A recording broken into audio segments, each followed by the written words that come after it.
অবশেষে সব ধরনের ক্রিকেটকে বিদায় বলল বাংলাদেশ ক্রিকেট দলের সাইলেন্ট কিলার খ্যাত মাহমুদুল্লাহ রিয়াদ। বন্ধুরা, আপনারা নিশ্চয় জানেন যে কিছুদিন আগে খারাপ পারফরমেন্সের কারণে কিন্তু সমালোচনার মুখে পড়ে মুশফিকুর রহিম এবং মাহমুদুল্লাহ রিয়াদ, বিশেষ করে তাদের এত বয়স হয়ে যাওয়ার পরেও তারা যে ক্রিকেট ছাড়ছেন না, নতুনদের সুযোগ দিচ্ছেন না, সেটা কিন্তু অনেকের চোখে শুল হয়ে বিঁধে যায়। তারই ধারাবাহিকতায় কিন্তু কিছুদিন আগে ওয়ানডে ক্রিকেটকে বিদায় বললেন মুশফিকুর রহিম এবং এখন এসে কিন্তু ক্রিকেটকেই বিদায় বলে দিলেন মাহমুদুল্লাহ রিয়াদ। 2007 সালে অভিষেক হওয়া মাহমুদুল্লাহ রিয়াদ দীর্ঘ 16-17 বছর কিন্তু বাংলাদেশকে সার্ভিস দিয়ে গেলেন। এরই মধ্যে ভালো পারফরমেন্স করেছেন, খারাপ পারফরমেন্স করেছেন, অনেক খারাপ সময়ে দলের হাল ধরেছেন, অনেক সম্ভাবনাময় সময়ে কিন্তু বাংলাদেশ ক্রিকেটে খারাপ পারফরমেন্সও করে গেছেন। মাহমুদুল্লাহর ক্যারিয়ারের সবচেয়ে মনে রাখার মতো সময়টা কিন্তু 2015 সাল।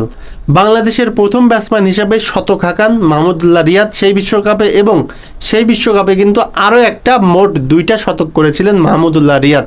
এছাড়া ক্রিকেট বিশ্বে কিন্তু তাসকিন আহমেদকে সাথে নিয়ে কিন্তু নবম উইকেটে দ্বিতীয় সর্বোচ্চ পার্টনারশিপের রেকর্ড মাহমুদুল্লাহ রিয়াদের। সব কিছুই ঠিক ছিল, কিন্তু মাহমুদুল্লাহ রিয়াদ এবং মুশফিকুর রহিম শেষ কয়েকটা দিন কিন্তু সমালোচনার শিকার হয়েছে তাদের খারাপ পারফরমেন্স করার কারণে। বিশেষ করে তাদের বয়স হয়ে যাওয়ার পরেও তাদের পারফরমেন্সে ভাটা পড়ার কারণেও তারা যে ক্রিকেটকে বিদায় বলছেন না, নতুনদেরকে সুযোগ দিচ্ছেন না, সেটা কিন্তু তার সমর্থকরা ভালোভাবে নেয়নি, বিশেষ করে বাঙালি ক্রিকেট ফ্যান যারা তারা। অবশেষে হয়তো তারাও বুঝতে পেরেছেন যে বিদায় বলার সময় এসে গেছে, তাই দেরিতে হলেও কিন্তু ক্রিকেটকে বিদায় বলে দিলেন মুশফিক এবং মাহমুদুল্লাহ।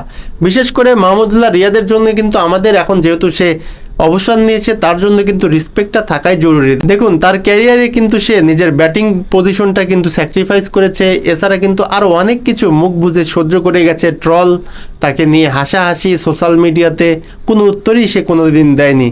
তবে তার জায়গাটা এমন ছিল, ফিনিশার হিসাবে অনেক সময় ভালো করেছেন, অনেক সময় খারাপ করেছেন। ফিনিশারদের ক্যারিয়ারটাই কিন্তু এমন হয়। তাই যেহেতু ক্রিকেটকে বিদায় বলেছেন, তাই মাহমুদুল্লাহ রিয়াদের জন্য ক্রিকেটের বাইরে যে জীবনটা অপেক্ষা করছে তার জন্য শুভকামনা।